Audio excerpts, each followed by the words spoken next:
तो आज हम इस वीडियो में बात करेंगे लाइसोसोम्स के बारे में, जिसको हम बोलते हैं suicidal bags of cell. So lysosome is a single membrane bound vesicular structure. इसको वेसिकुलर स्ट्रक्चर इसलिए बोलते हैं क्योंकि जो गोल्जी बॉडीज़ होती है वहाँ से जितनी भी वेसिकल्स जो निकलती हैं उन्हीं को हम लाइसोसोम्स बोलते हैं after modification. It is polymorphic in nature. Polymorphic का मतलब है इसकी जो शेप, स्ट्रक्चर, फंक्शन होता है वो इसके कंटेंट के साथ वेरी करता है और इसीलिए हमारे पास अलग अलग तरीके के लाइसोसोम्स प्रेजेंट होते हैं। Frequently found in animal cells. ज़्यादातर जो लाइसोसोम्स होते हैं वो एनिमल सेल्स के अंदर देखने को मिलते हैं and they are almost absent in plant cells. तो प्लांट सेल्स के अंदर हमें बहुत कम लाइसोसोम्स देखने को मिलते हैं। Next, they are filled with hydrolytic enzymes activate acidic pH 5।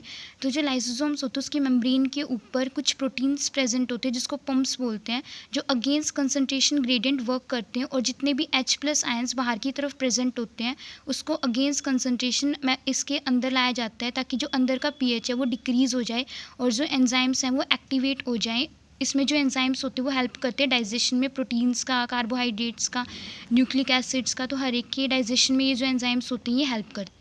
Next will discuss about the types of lysosomes. So firstly there is primary lysosome, जो ऑरिजिनेट होता है फ्रॉम गोल्जीज ट्रांसफेज। जैसे मैंने बताया कि जो गोल्जी में जितनी भी मॉडिफिकेशंस होती है तो वो वेसिकल्स की फॉर्म में उसके ट्रांसफेज से जो भी रिलीज आउट होता है उसी को बोलते हैं हम प्राइमरी लाइसोसोम, जिसके अंदर इनएक्टिव हाइड्रोलिटिक एंजाइम्स प्रेजेंट होते हैं। उन इनएक्टिव हाइड्रोलिटिक एंजाइम्स को हम बोलते हैं zymosome. Next type is secondary lysosome, जिसको हम हिट्रोफैगोसोम भी बोलते हैं।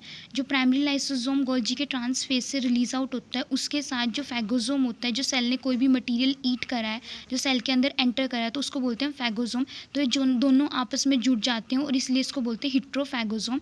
इसके अंदर जो एंजाइम्स होते हैं जाइमोसोम्स वो एक्टिवेट हो जाते हैं और जितने भी प्रोटीन्स या पार्टिकल जिस चीज़ का भी डाइजेशन कराना होता है वो डाइजेशन स्टार्ट हो जाता है। Next there is tertiary lysosome, जो फिल्ड होता है अनडाइजेस्टेड टॉक्सिक मटेरियल से, इसलिए इसको बोलते हैं Tillo lysosome.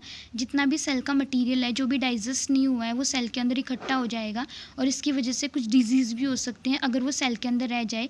If it remain inside cell sometimes then it leads to disease like arthritis, Farber disease, polynephritis. तो ये सारी बीमारियाँ सेल को हो सकती हैं।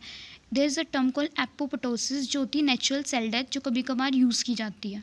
And the last type of lysosome is autophagosome और ऑटोलाइसोसोम, जिसकी वजह से इसको हम बोलते हैं सुसाइडल बैग्स ऑफ सेल्स है। इसमें क्या होता है, ये क्या करता है, जो सेल के खुद के कंपोनेंट्स होते हैं जो कि एज्ड हो जाते हैं या फिर कोई भी कंपोनेंट है जिसकी वजह से जो टॉक्सिक है तो उसकी खुद की डाइजेशन कर देता है। It cause digestion of cells own component during natural cell death. Sometimes ये डिग्रेड कर देता है अपने खुद के फंक्शनल कंपोनेंट्स को, इसीलिए बोलते हैं इसको सुसाइडल बैग्स ऑफ सेल्स। और जो कंपोनेंट डिग्रेड करें वो बिफोर मैच्योरिटी भी डिग्रेड कर सकता है ताकि अब वो सेल के यूज़ के नहीं है।